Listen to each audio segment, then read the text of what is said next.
Bom, aqui nós vamos falar um pouquinho sobre a criação ou como se chegou até um código ético, que é o chamado Código de Nuremberg. O Código de Nuremberg, ele é um código que vai guiar a ética relacionada às intervenções para pesquisa em seres humanos ou animais. Todo o desenvolvimento científico, toda a criação de tecnologias, de procedimentos, de aparelhos, de recursos químicos, é feito por meio de ciência, né? Pela ciência. Então, atualmente, um contexto um pouquinho antes, atualmente a pesquisa científica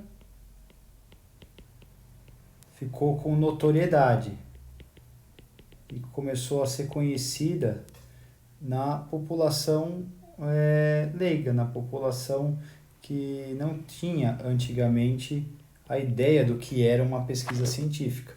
Muitas revistas científicas extremamente conhecidas dentro do mundo acadêmico, como o The Lancet,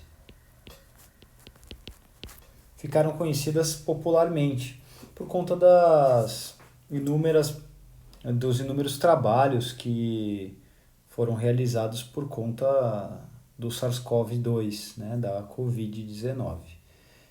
Era uma informação direcionada para o povo acadêmico, né, e profissionais da área da saúde, e acabaram ganhando o lastro popular. Então, a pesquisa científica, ela existe para provar uma teoria. Nós temos uma teoria que ela vai ser provada ou negada. Então, por exemplo, né, tal medicamento, uma droga X, ela tem efeito contra uma doença Y, para não falar uma doença específica, tá? Então, o que acontece? Faz-se uma pesquisa científica para testar essa droga e ver se ela tem efeito na doença. Qual que é o resultado? O resultado pode ser a droga X tem efeito, a droga tem efeito, então aqui o efeito esperado, a droga X não tem efeito, ou a droga X tem resultados inconclusivos. Não se concluiu com essa pesquisa, há muitas pesquisas para se fazer. O problema da pesquisa científica que a gente vai levantar e trabalhar em algumas outras aulas é como que eu vou testar essa droga? Em como que ela vai ser testada? Em quem eu vou testar? Os doentes, eles vão ficar sem tratamento nenhum? Isso é ético? Eu deixar doentes, né, que tem uma doença conhecida, que pode ter uma outra droga de tratamento, sem essa droga para eu testar minha droga X? Então, como que é feito isso, né? A bioética vai avaliar. Então, para vocês terem uma ideia, quando eu tenho uma doença, e essa doença já tem tratamento, então essa doença existe e já tem uma droga a ser usada, e a indústria farmacêutica vai fazer uma pesquisa, com outra droga, Então, como que vai ser usado? Eu vou pegar um número de doentes, dividir esse número de doentes num grupo A e num grupo B. Os doentes devem ter a mesma doença e a mesma condição. E aí faz o teste com a droga que eu quero testar e com a droga já com tratamento conhecido. E aí tem que se avaliar, será que eu estou colocando doentes melhores nesse grupo ou doentes piores nesse? Como que vai ser igual isso? Como que o pesquisador vai garantir que não tenha viés para que eu mostre um resultado que essa droga é melhor do que essa, sendo que ele pode ter manipulado a amostra, ele pode ter manipulado os doentes, ele pode ter feito outras inserções. Então, a bioética ela vai fiscalizar o projeto de pesquisa antes dele acontecer. Tá? E tudo isso aconteceu e ganhou muita força depois do julgamento de Nuremberg. O julgamento de Nuremberg gerou o Código de Nuremberg e a partir desse código as pesquisas passaram a ter uma fiscalização ética mais intensa e é isso que eu vou contar para vocês. Bom, o julgamento de Nuremberg ele aconteceu pós-término da Segunda Guerra Mundial. Ele foi um julgamento que aconteceu em Londres, tá? E foi julgado os chefes alemães, o país derrotado. Né? A Segunda Guerra acabou em 1945, ela deixou 47 milhões de mortos, uma devastação econômica grande, economia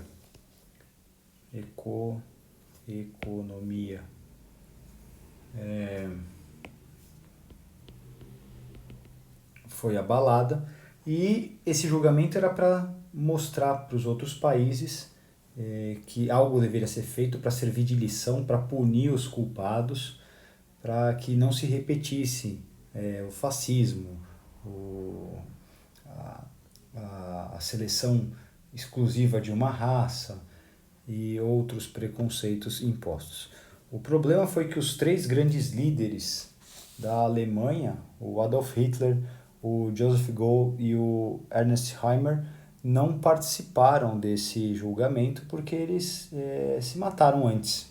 Né? O Hitler, quando viu o Exército Vermelho invadir Berlim, se matou, o Joseph Goebbels se matou e matou seus filhos, e o Ernst Heimer também. E eles eram todos grandes chefes, né? Adolf Hitler era o chefe, né, máximo do poder, o Joseph era o promotor do nazismo, que divulgava o nazismo e perpetuava e fazia com que as pessoas acreditassem no nazismo, e o Hammersheimer era o chefe da SS, do grupo de extermínio do exército alemão na época. Bom, o que aconteceu?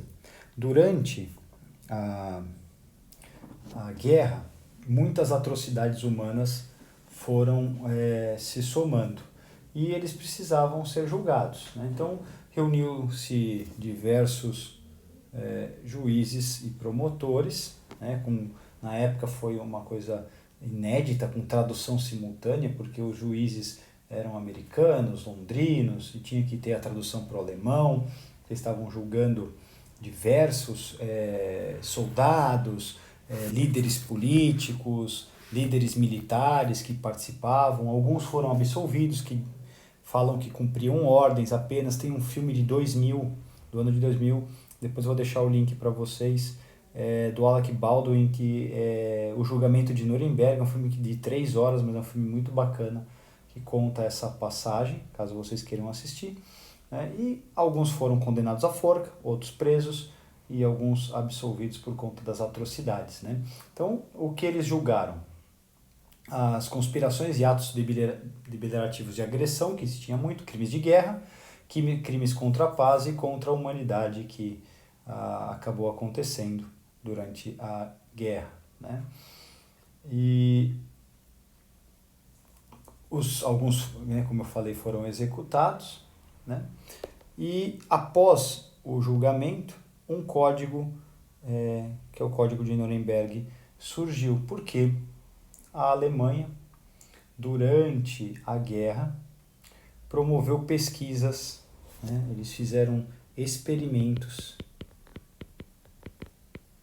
com judeus, sem que o judeu autorizasse ou quisesse participar, né? Como era dito, uma raça inferior aos alemães, eles usavam de forma indiscriminada. Que experimento que eles fizeram? Né? São as atrocidades da Segunda Guerra, né? São os médicos alemães, os os doutores da agonia conhecido. Então, se vocês digitarem no Google Doutores da Agonia, vocês vão perceber que aparecem alguns médicos alemães que fizeram experimentos com judeus. Em que sentido? Colocavam os judeus em ambientes extremamente gelados para verificar quanto tempo o corpo demorava para morrer no frio, para justamente alertar as tropas, né, que eles estavam em guerra com a Rússia, era um território gelado, eles queriam saber sobre essas variações de temperatura, faziam castrações químicas com judeus, ou infectavam judeus com malária e viam quanto tempo demorava para morrer, quais medicamentos podiam fazer efeito, sem que a pessoa quisesse participar, né?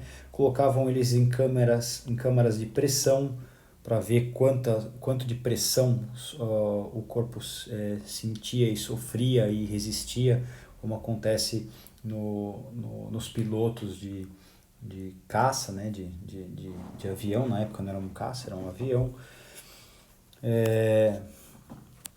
Eles também faziam com que os judeus bebessem água salgada, sem se alimentar, só água do mar.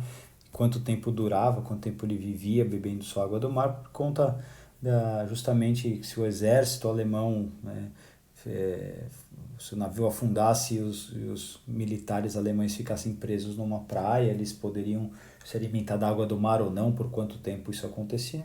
Ou seja, são experimentos considerados incompatíveis aí com a ideia toda de ciência, de promoção de bem, de ética, que foram feitos durante a Segunda Guerra e que, por conta do Código Gerado de Nuremberg, isso ficou protegido, não acontece mais. Então, existem algumas normas, eu vou destacar as principais e depois vocês farão uma atividade. No Código de Nuremberg, que é o Código de Nuremberg, de 1947, a primeira coisa é que precisa ter um termo de esclarecimento e consentimento do participante. Então, o participante, a pessoa que vai participar de uma pesquisa, ela tem que ser esclarecida do que acontece na pesquisa, termos claros, o que vão fazer com ela, quando vão fazer com ela, por que vai fazer aquilo, e ela vai assinar se aceita ou não. Em qualquer momento a pessoa pode desistir da pesquisa, ela pode se recusar a continuar. Isso vem do Código de Nuremberg. O segundo é experimentos primeiro com animais, testar primeiro em animais, tais procedimentos, ver se é seguro para depois testar em humanos. É claro, a vida dos animais tem valor, tem. O experimento com o animal não é feito de qualquer jeito, existe um código de ética em pesquisa com animais e que deve ser respeitado. E esse código vai nortear para que o animal não sofra, para que nós não matemos animais de forma desnecessária, claro, se o animal for sacrificado na experiência. Desta forma, primeiro no animal, não que ele não tenha valor, tem, mas a vida do ser humano no quesito ético vale mais do que a do animal, mas faz o experimento de forma adequada com o animal e depois transfere para o ser humano.